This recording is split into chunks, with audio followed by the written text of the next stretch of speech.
First of all, what's the attitude you should have about a website? Website should be the billboard for everything that you do, right? So this is where everybody goes to find any information about you at this point. If they want pricing, if they want to know what you offer, even an about us page to really kind of understand who you are.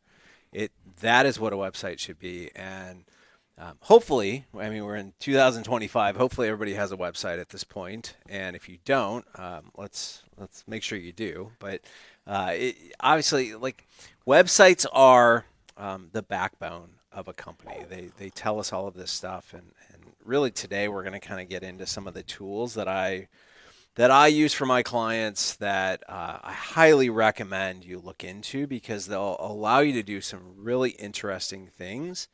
I know a lot of you are out there on WordPress sites and those types of things, and I looked it up this morning. There's estimated 70,000 WordPress plugins that are out there. So, we all want to have all these tools, but realize that don't just throw things on your website to throw them. So they've got to have purpose. We hear a lot of people use WordPress, and I'm always kind of being pushed by every time we have somebody come in and look at our website. We have one now, a student at PNW. That's basically mostly all we hire here.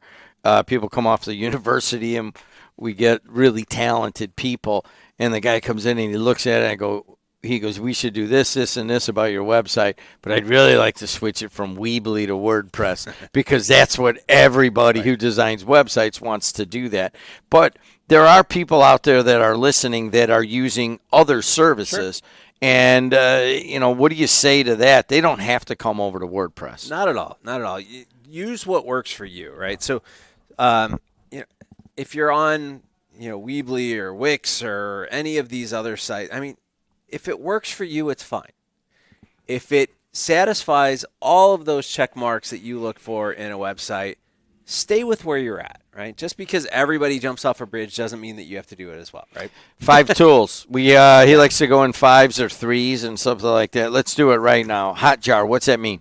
Oh, Hotjar is my favorite tool of all time. So Hotjar is, and again, I don't get paid by any of these. These are literally things that I use that I offer to my clients, but Hotjar is a script that you put on your website.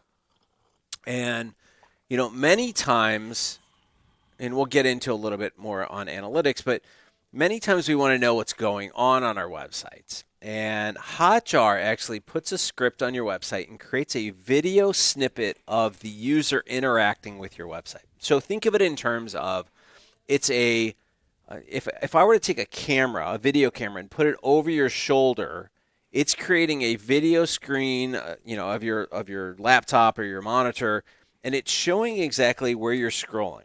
It's showing what you're clicking on, and it's showing it and it creates these video snippets. So we know what you're interacting with. We know what gets you to stop, right? So we talk about a lot of times like pain points and getting people to stop at the scroll and things like that.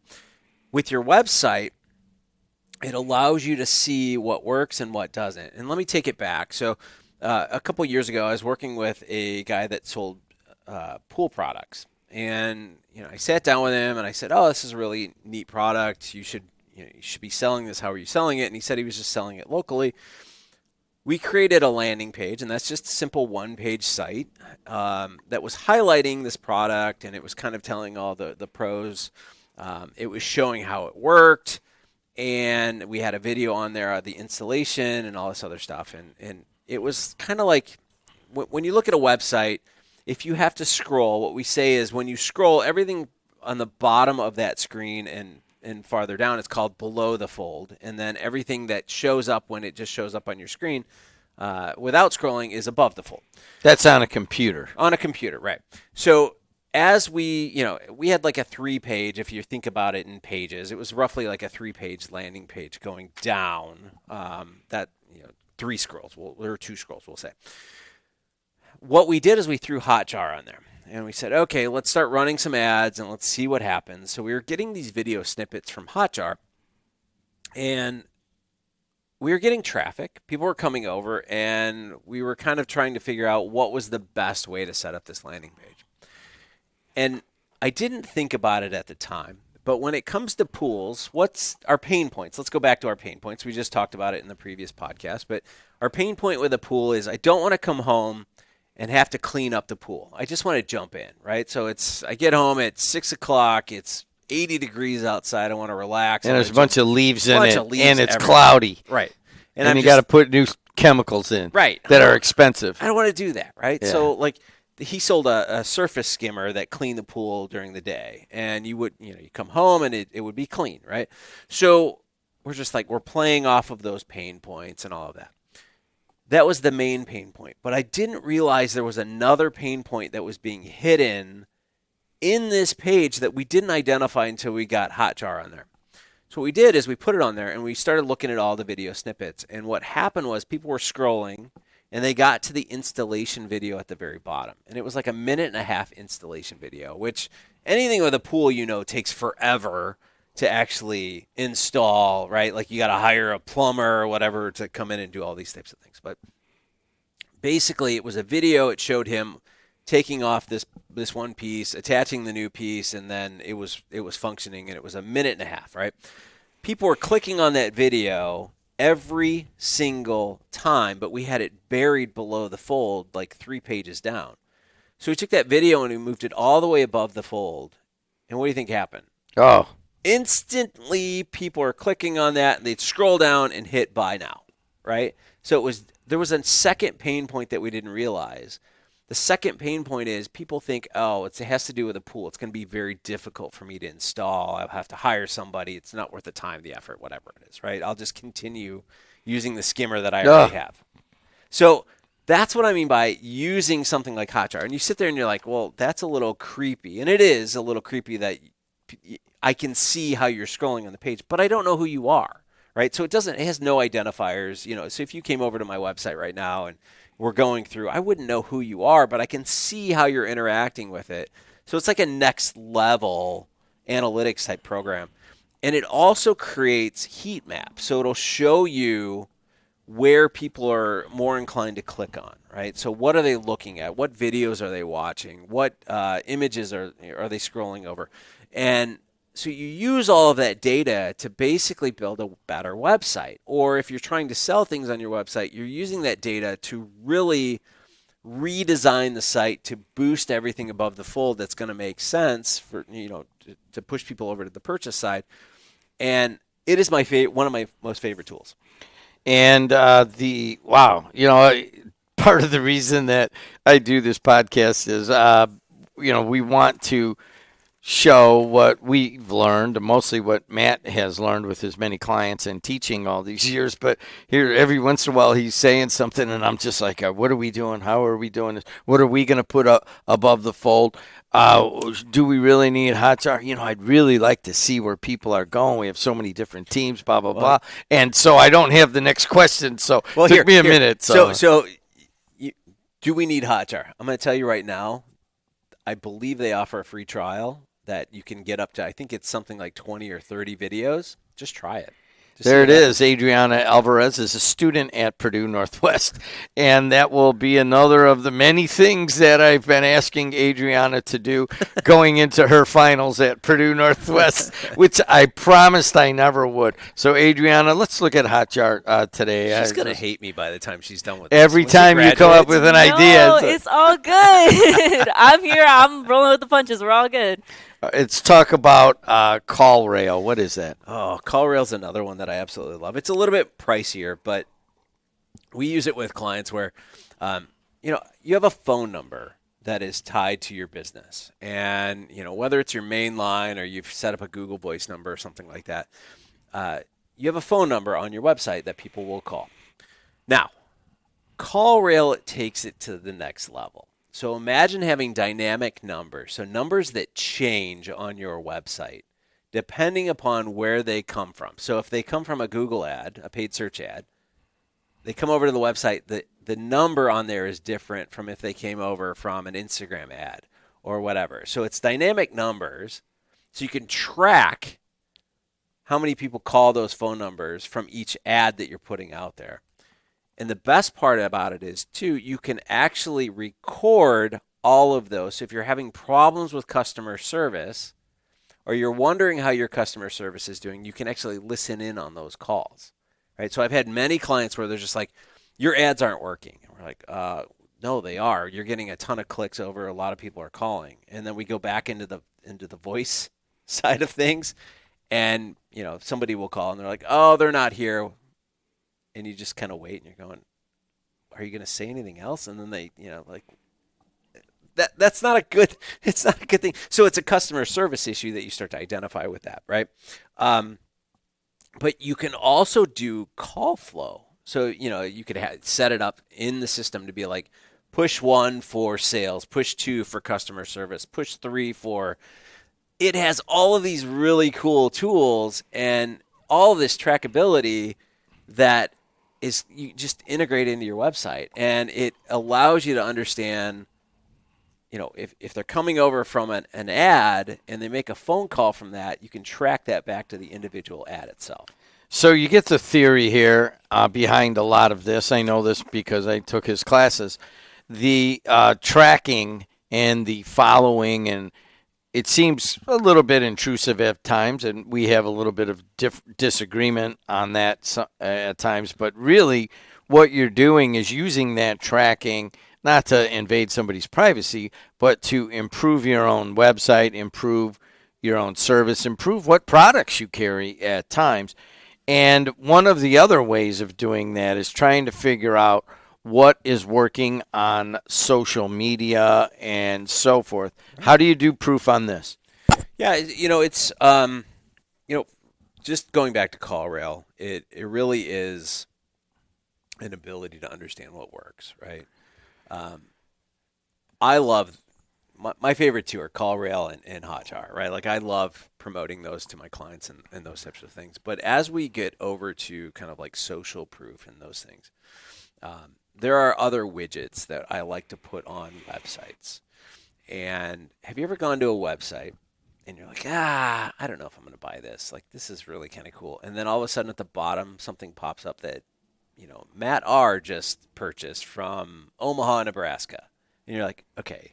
And then another one pops up and it's like, Sarah, blah, blah, blah, from, Wichita. Just like, so you have this social proof that's popping up from orders that are coming through, or maybe it's reviews that are coming through, right? Sarah just reviewed this and this is what it came up, and they just keep popping up, right? So the social proof of it is purchases, it's reviews, it's comments, it's those types of things that pop up. Those are real comments that are popping up, real orders that are popping up.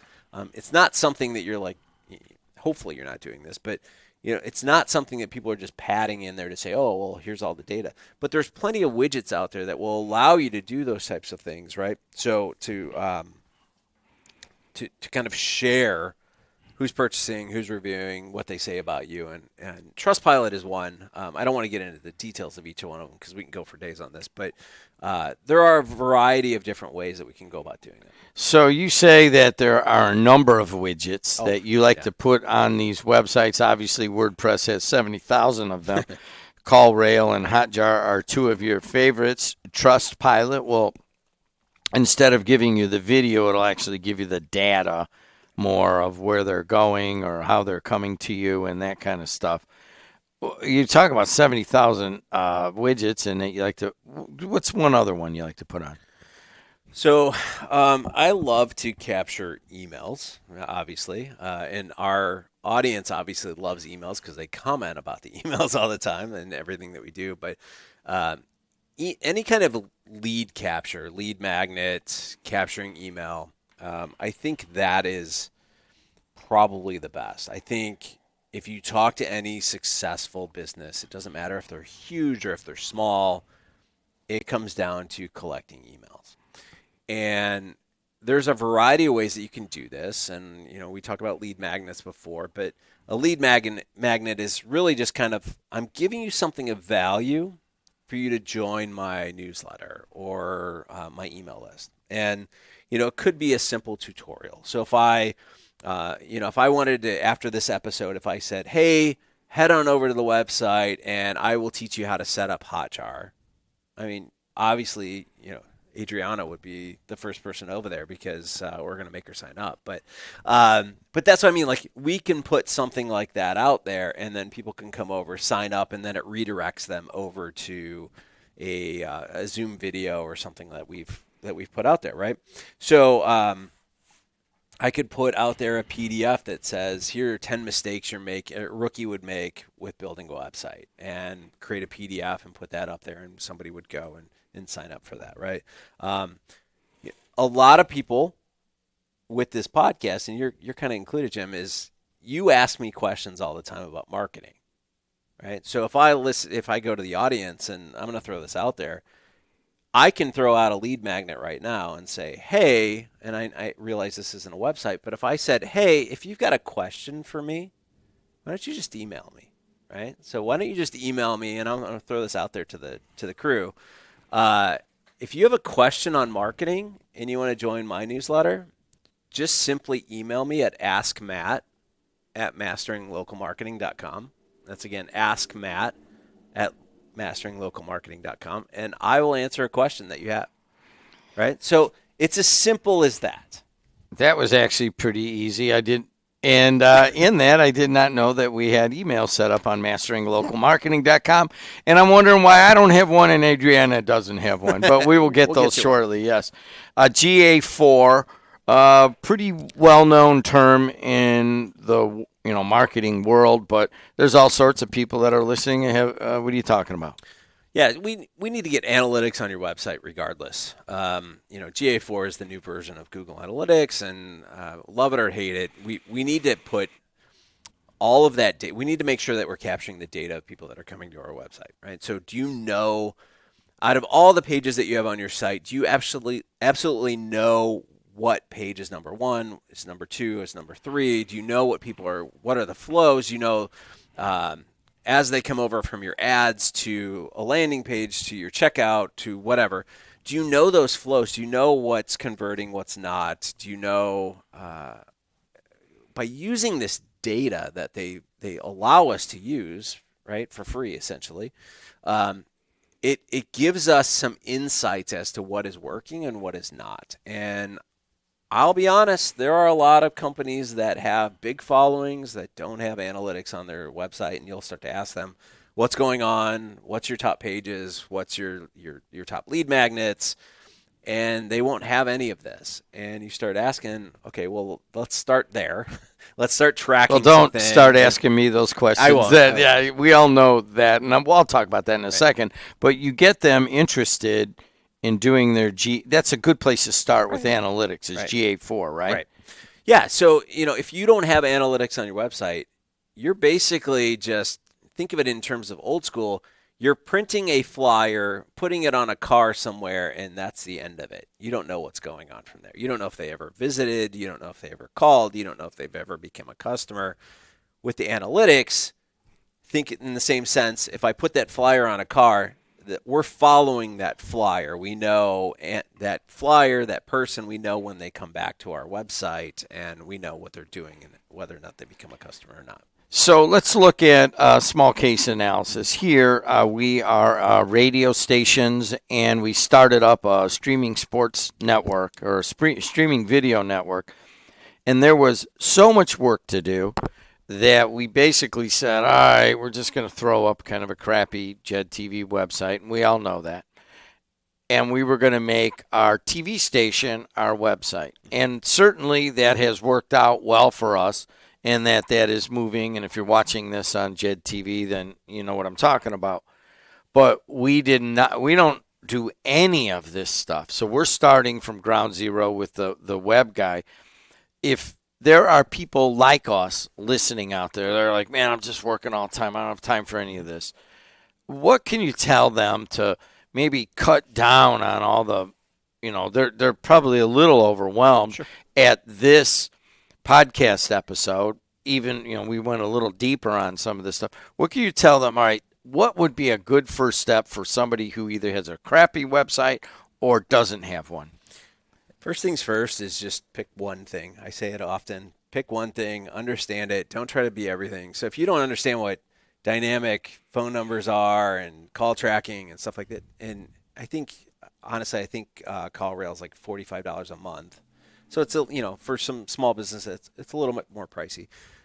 If that's not in your budget, or if that's not what you're dealing with, you don't really need to track phone numbers and things like that, then don't do that. I mean, it doesn't make sense. Or if you're not selling online and you really don't need to understand how to build the better landing page, I don't think you need Hotjar.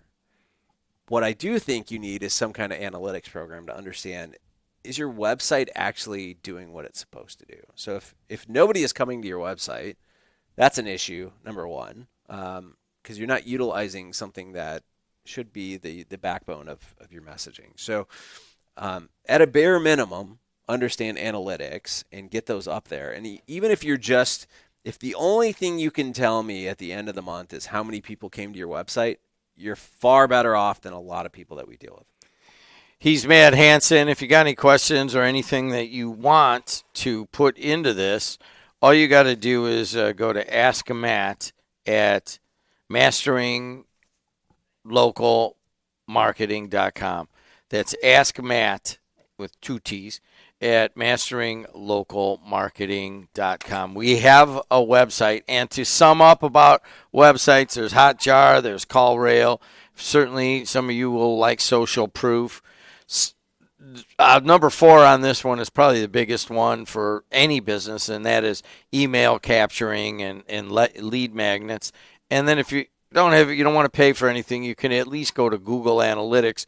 Used to be called that. It's called GA4 now. Mm-hmm. How's that for a summary? Got anything else? No, just like I said, pick one, find something. If the worst thing, if the only thing that you do in every recommendation that we make is literally just make sure you understand the number of people that are coming to your website, and then go from there. He's Matt Hansen. I'm Jim Dietlow. Jed, thanks for listening. Thanks for watching. Until next time, we'll see you later.